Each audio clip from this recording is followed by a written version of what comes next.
कानपुर में भाजपाइयों के जनघट से अस्पताल में भर्ती मरीजों के तीमारदारों को दिक्कत भी हुई।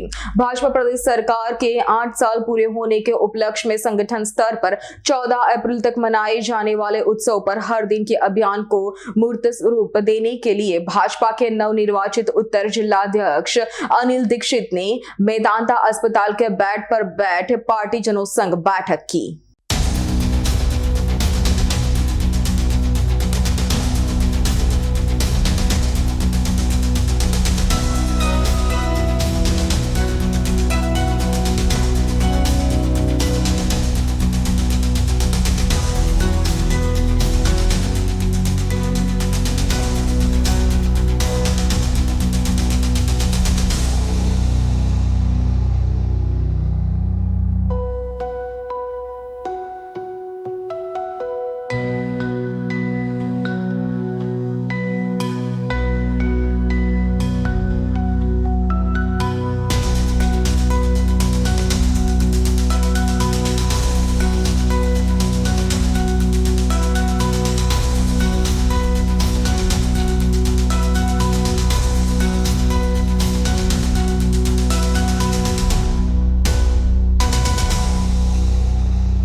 અમારી તમામ માહિતીથી અપડેટ રહેવા માટે જોડાયેલા રહો S9 ન્યૂઝ સાથે।